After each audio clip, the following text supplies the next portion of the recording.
Get ready, because a massive shockwave is about to hit the world of student loans, and it's all going down in 2026. Seriously, whether you're a student right now, a parent, or maybe you've been paying off your loans for years, some major shifts are on the horizon that are going to change everything. So, let's get right into it.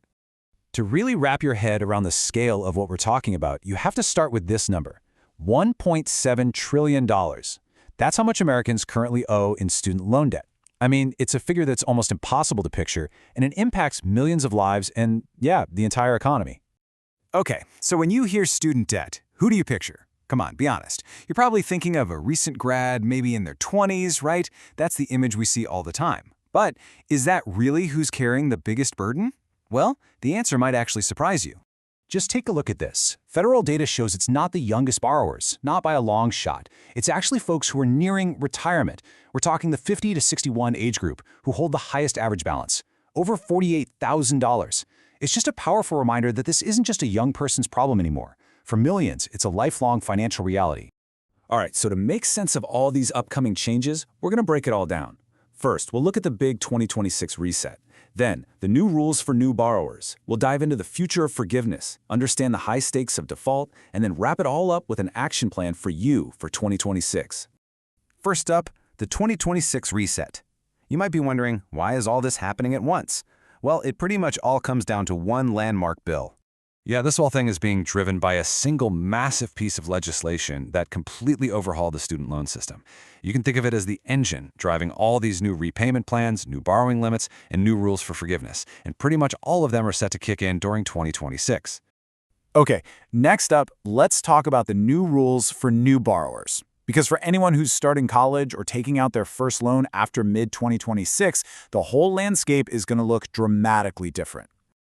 So the centerpiece of this whole change is something called the Repayment Assistance Plan, or RAP.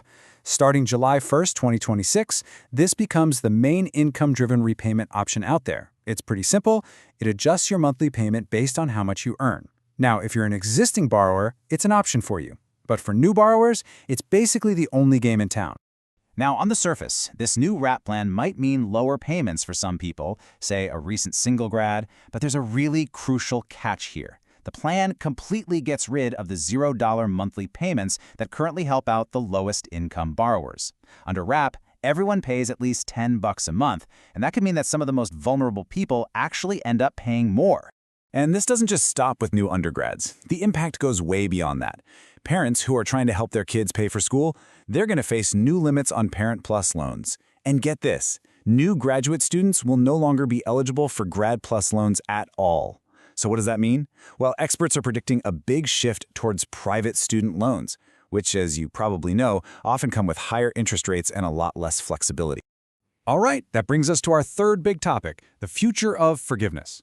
For years, loan forgiveness has been that light at the end of the tunnel for so many people. But two major shifts are on the horizon that could really change that whole calculation. And this first one is a biggie. I'm talking about the forgiveness tax bomb. See, thanks to a temporary rule, any loan amount that gets forgiven between 2021 and the end of 2025 is totally tax-free. Awesome, right? But starting in 2026, that protection just vanishes. Any amount that gets forgiven will be considered taxable income, which means you could get hit with a surprise tax bill for thousands of dollars. Ouch. Okay, the second major shift has to do with Public Service Loan Forgiveness, or PSLF. There's a new rule, and it's set to take effect on July 1st, 2026. It basically gives the Department of Education the power to disqualify certain nonprofits from the program if their work is considered to be illegal. Now, as you can imagine, this has sparked a lot of controversy.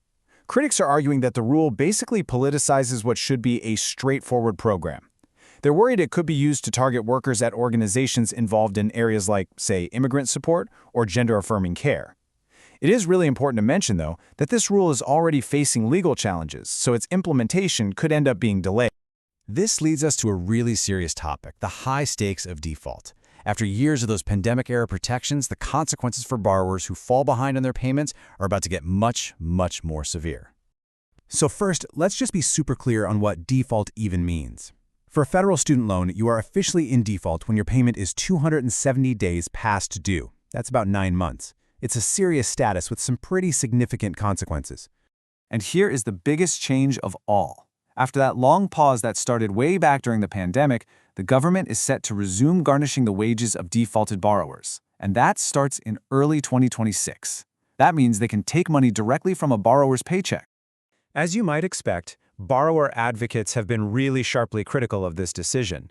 Persis Yu of the Student Borrower Protection Center called the move, and I'm quoting here, cruel, unnecessary, and irresponsible, especially, she says, when so many families are already struggling with the cost of living. And it's really important to understand just how fast this can happen.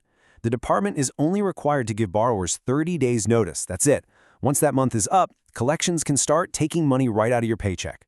The whole process is designed to be both straightforward and very, very swift. Okay, wow, we have covered a lot of ground. So let's bring it all together in our final section, your 2026 Action Plan.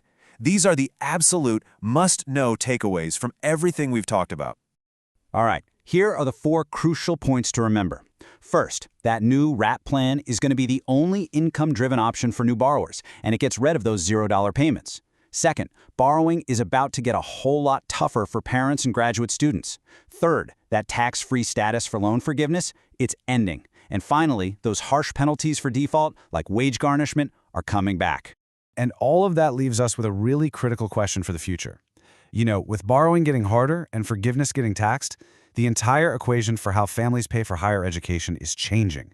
It's not a small tweak, it's a fundamental shift, one that's going to shape the financial lives of students for years and years to come.